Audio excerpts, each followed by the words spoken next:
Good afternoon everyone, welcome to the Intercontinental Park Lane for a very big day, not just for Luke Campbell and Matchroom, but also for British boxing. I think we've finally got a real chance to have a real crossover superstar here in Luke Campbell, and we're absolutely ecstatic to join him to the ever-growing Matchroom team. Luke and I have had a number of discussions over the last few weeks, and everything's been extremely positive. I know he's taken his time, he's spoken to a lot of people, and he's impressed me not just with his ability, which we know he has, the most successful amateur fighter that the GB team has ever produced, and of course already an MBE through that gold medal victory, but also his determination, his popularity in Hull, which I must say is beyond anything I've ever seen in any city since the likes of Ricky Hatton. We're going to grow Luke Campbell all over the country, but the journey will begin for us on July the 6th or the 13th in Hull with a huge outdoor event like no other for someone turning professional. He's told me of his audacious plans, and having been to Hull and seen the response from the people and from the community up there, I'm not even sure we're going to have a venue big enough for the likes of the KC Stadium with 18 to 20,000. The bill will be built up around Luke Campbell for a very special night of boxing with a number of Hull fighters as well. We've already confirmed Tommy Coyle will fight Derry Matthews for the Commonwealth lightweight title, and also, having just spoken to Kell Brook, it looks like he may make his return on that bill as well.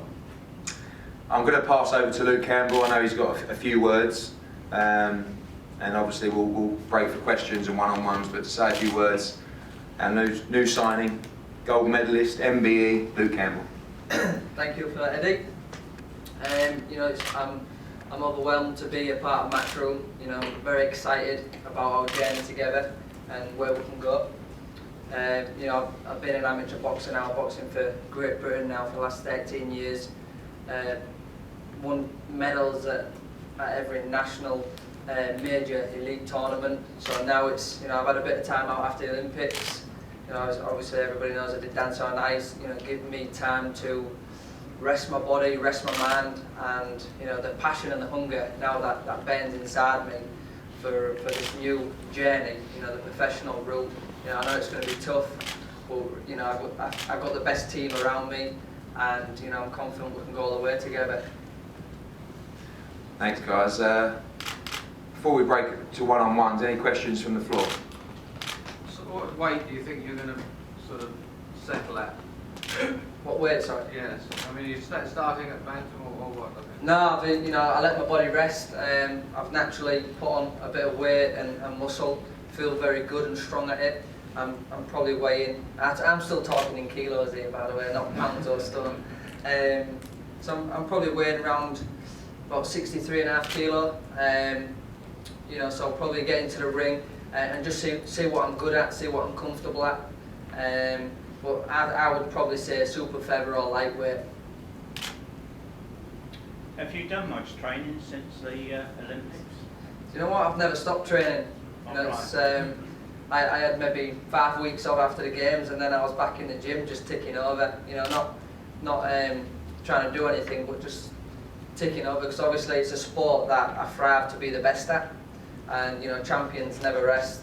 They never stop training. You know, they're always, you know, they eat and live a healthy life, and that's what you got to do to be the best. So I've always really kept my eye in, but now it's the last 4 weeks. You know, there's been 100% and back to my normal ways. A great number of people in Hull fell in love with you as an ice skater, but is your ice skating career now over, Luke? Who knows? It's definitely over for me. The ice skating. You know, it's during that time. You know, I really had a good chance to rest and realise, you know, what I'm good at and where I want to be and where I want to go and what my desire and passion is, and that's boxing. You know, I love to entertain the fans and you know, put on a great show. Will you still be training in Hull, and will you still be at St Paul's? You know, I'm not sure yet. I'm like a free bird at the minute. I'm here, there and everywhere, training in different gyms. You know, I'm still learning. You know, I might be Olympic champion, but you know, I've still got lots to learn. You know, every time I go into the gym, you know, I'm like a sponge. I want to soak everything up as much as possible, take everything in, and be better than I was yesterday. You know, So I'm here, there and everywhere at the moment, so I am now and again. Okay, good. And Eddie, KC Stadium, is that where you're looking to situate this fight? Yeah, we're talking to the KC Stadium and Craven Park at the moment. Obviously the KC is the primary choice, no disrespect to Craven Park, but it is a tremendous stadium. We're up there tomorrow with Sky Sports looking at various opportunities and speaking to Dr. Alam. They do have the problem of relaying the pitch at the KC Stadium, which is definitely an obstacle.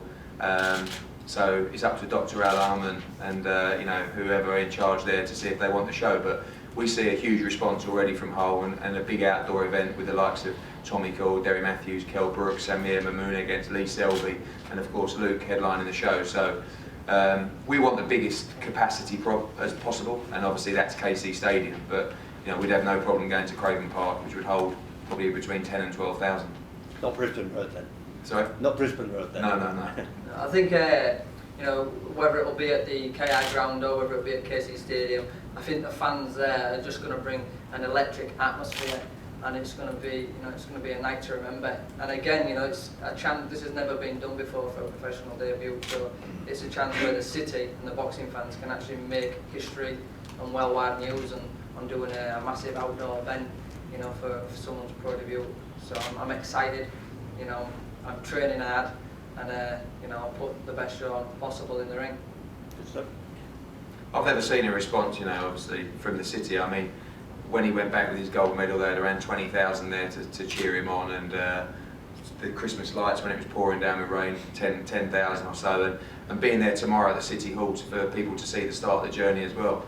But seeing people in Hull get behind him, and the great thing that Dancing on Ice has brought him, which, you know, I've ribbed him about particularly, but it's brought him such a diverse following. You know, and when you go to Hull, you see that, you know, from young children to grandmas to middle-aged men to young men, everyone wants to be part of the journey.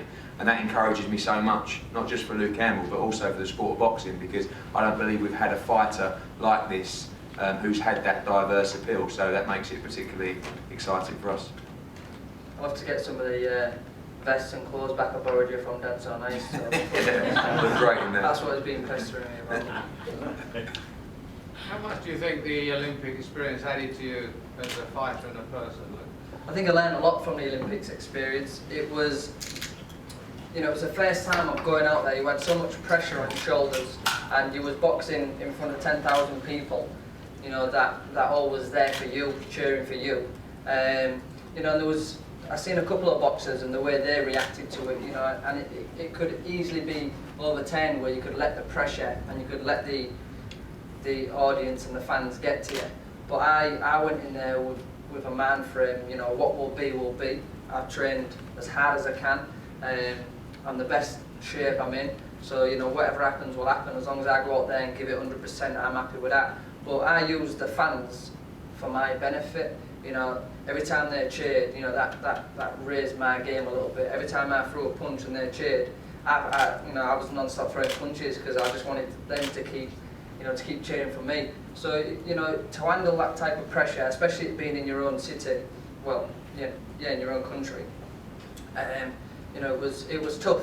But, you know, I went out there, I enjoyed it because, you know, let's not get it wrong. I do boxing because I love it, you know, and I enjoy it. So that's what I try to show in my performances as well. And, you know, there was some tough fights, and I enjoyed the experience. I learned a lot from it, and it's, you know, little experiences like that will help me in the pro career of, you know, how to handle the fans and the audience and, you know, whatever else that comes with it. You know, it's one day at a time. That's how I look at things. Eddie, I imagine there was some stiff competition for Luke this year. Yeah, I mean, one thing that we never do, and I think Luke will agree, is hound fighters. You know, I never made an approach to any Olympian. They know where we are, and you know, fate will find us, and we spoke at shows and stuff like that. But as we advise all of them, go and speak to everybody. And you know, Luke, not sure didn't speak to everybody, but spoke to a number of other promoters.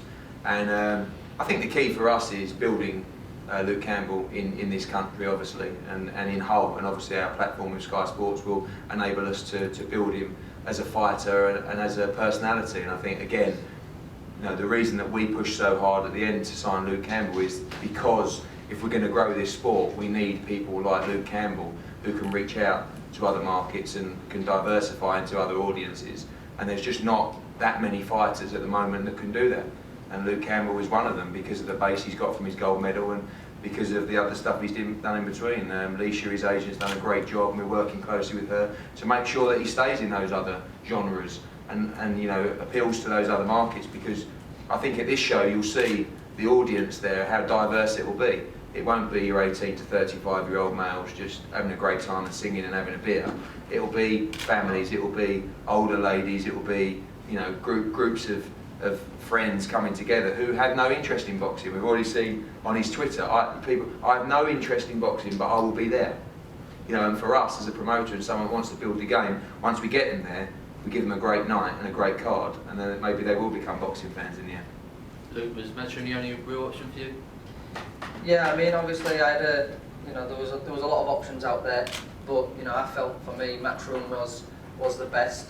You know, if I wanted to get anywhere in boxing, I knew they was the guys that would take me to the top. You know, I love the passion as well, what they're showing the fighters. So yeah, there was only really one option for me in the end, and that was with Eddie and Matchroom. He didn't tell me that at the time. No, obviously I had a game plan, as you do. Luke, there's obviously options as well, staying amateur now, quite lucrative ones. What was it that made you decide to turn professional now? You know, again, it's I've been boxing since I was 13 years old, and you know, since I was 15, I've been boxing for Great Britain. You know, I've been boxing the best in every country for the last decade, and again, I've been to every single major tournament there is, winning the Europeans, world silver medal, you know, Olympic gold, and all the other tournaments in between that I've got gold at, and so on. So you know, my time I think has come to a great end in the amateur career. You know, now I want to see what I'm made of and what I'm capable of in the professional side of things. You know, there's nothing else for me to do in the amateurs, because I feel as though I've done everything I can possibly do, and I want to be what I can be, what I was in the amateurs in the professional game. You know, so it's a new leaf, you know, it's a new chapter, and I'm ready for it. I'm hungry, and I just can't wait to get back in that ring. When was the decision made? Was it kind of straight after the gold medal, or did you know before the Olympics that was the reason? I've always sort of known that I wanted to be a professional fighter. You know, but obviously after the Olympics it was time to, you know, the longest I've ever had out of boxing was 2 weeks in like 13 years. 5 weeks off and a couple of months off after the Olympic Games, it, you know, gave me a chance to rest my body, look at a few different things, and I've always wanted to be world champion as a professional boxer. But the amateur career was that stepping stone. It was the experience, you know, boxing around the world, in Russia, you know, Germany, everywhere around the world. I've boxed tough hard opponents. All them was learning curves for me for this real game now, which is obviously the professional ranks. Right guys, thank you very much. We're going to have some photos and then we'll be available for one-on-ones. Thanks very much. And we'll be in Hull tomorrow 2 PM at the City Hall. Thank you.